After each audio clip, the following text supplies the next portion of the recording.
Everyone. चलिए अब चर्चा करते हैं ब्रह्मपुत्र नदी तंत्र के बारे में।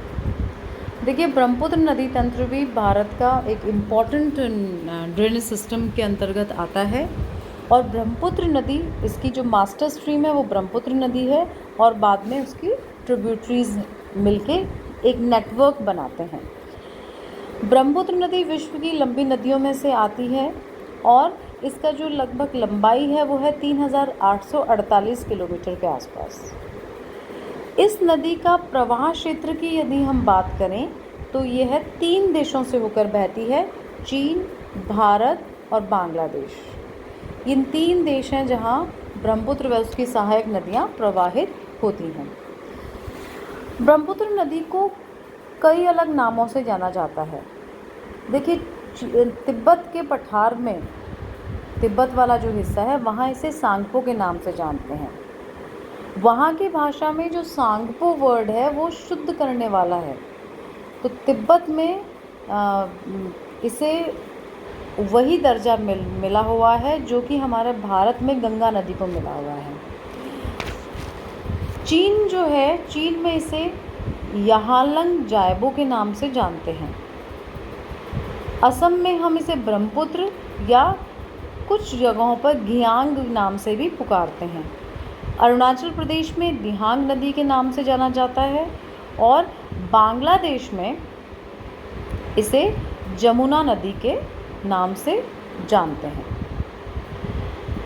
देखिए, जो ब्रह्मपुत्र नदी है जब अपने उद्गम स्थान से पूरब की ओर चलती है तो असम हिमालय की नामचा बारवा पहाड़ी जो चोटी है उसके पास ये अचानक दक्षिणी की ओर मुड़ जाती है। यहाँ पे ये कोहनी नुमा मोड़ लेती है जिसे हम एल्बो टर्न कहते हैं और यहाँ पर इस एल्बो टर्न लेती है उस जगह पर यह 5500 मीटर गहरा एक कैनियन या महाखड्ड का निर्माण करती है, जिसे हम गॉर्ज भी कहते हैं, उसका निर्माण करती है और दिहांग नाम से अरुणाचल प्रदेश में प्रवेश करती हैं। यानी जब ये अरुणाचल प्रदेश में प्रवेश करती है ये तो एक महाखड्ड गॉर्ज का निर्माण करती है और उसके बाद इसको दिहांग नाम से जानते हैं।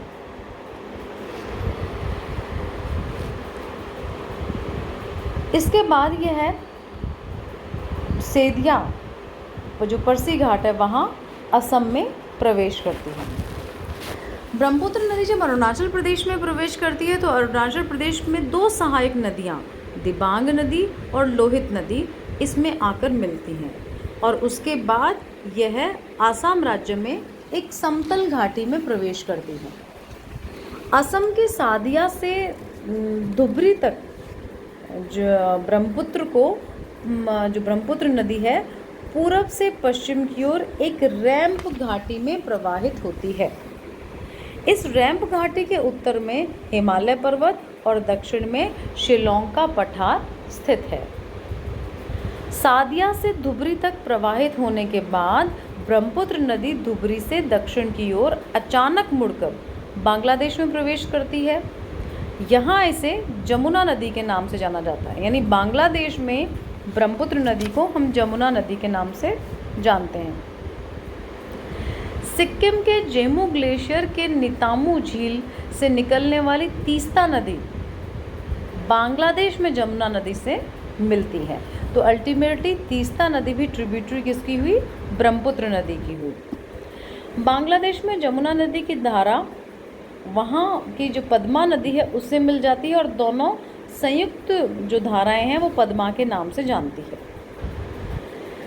मणिपुर से निकलने वाली बराक नदी जब बांग्लादेश में पद्मा नदी से मिलती है तो इन दोनों नदियों की संयुक्त धारा को मेघना नदी कहते हैं। मेघना नदी की धारा जो है वो अल्टीमेटली बंगाल की खाड़ी में गिरती है। बंगाल में मेघना नदी को, बांग्लादेश जो वाला जो हिस्सा है वहाँ मेघना नदी को सूरमा नदी के नाम से जाना जाता है और ये अल्टीमेटली जो डेल्टा का निर्माण करती हैं।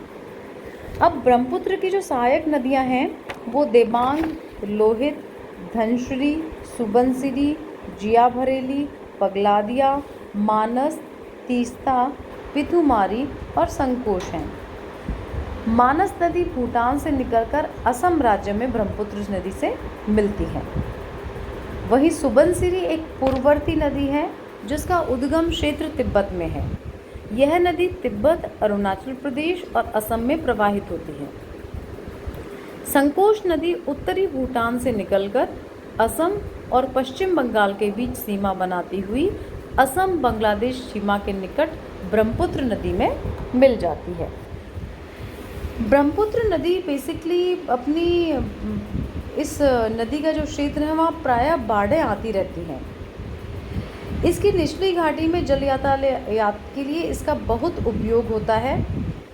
असम घाटी में प्रतिवर्ष लगभग 8 से 10 लाख वर्ग किलोमीटर भूमि ब्रह्मपुत्र की बाढ़ों से प्रभावित होती है। मतलब इतनी हाई फ्लड प्रोन एरिया है ब्रह्मपुत्र का कि वहाँ पर लगभग हर वर्ष 8 से 10 लाख वर्ग किलोमीटर की जो भूमि है वो बाढ़ों से प्रभावित होती है। असम में अधिकांश भाग में ब्रह्मपुत्र एक गुम्फित जलमार्ग की नदी के रूप में बहती है। यह अपने साथ बहुत सी रेत मिट्टी भी लाती है। इसमें नदी विसर्ग, दूसरी जो स्पेशलिटी ब्रह्मपुत्र की है तो नदी विसर्ग जो है, मेंडर्स जो हैं वो बहुत पाए जाते हैं। डिब्रूगढ़ जो असम का में है के पास इस नदी में लगभग 16 किलोमीटर, मतलब इसका जो ड्रेन बेसिन है वो 16 किलोमीटर चौड़ा हो जाता है। और इसमें इस वाला जो हिस्सा है, ये जो हिस्सा है यहाँ पर कई आइलैंड्स पाए जाते हैं। नदी द्वीप जो रिवर आइलैंड्स हैं वो यहाँ पर पाए जाते हैं। इन रिवर आइलैंड में सबसे विख्यात और सबसे बड़ा नदी द्वीप माजुली द्वीप है।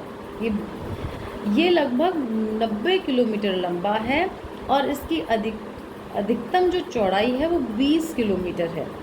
और इसका जो कुल क्षेत्रफल है इस माजुली द्वीप का, ये 1250 वर्ग किलोमीटर है। वैसे देखा जाए तो ये विश्व का सबसे बड़ा नदी द्वीप है। इस जो ब्रह्मपुत्र नदी है इसके किनारे गुवाहाटी, डिब्रूगढ़ नगर बसे हुए हैं, मतलब इस बैंक्स पे इंडिया के अंदर। और गंगा जो ब्रह्मपुत्र नदी जो विलय जहाँ होता है ना, जो कंबाइंड डेल्टा जब बनाती हैं तो इन दोनों नदियों का विलय भैरव बाजार के निकट बांग्लादेश में होता है और उसके बाद इनका सम्मिलित पानी बंगाल की खाड़ी में गिर जाता है, जिसका प्रवाह समुद्र जल में अंडमान निकोबार द्वीप तक देखा जा सकता है।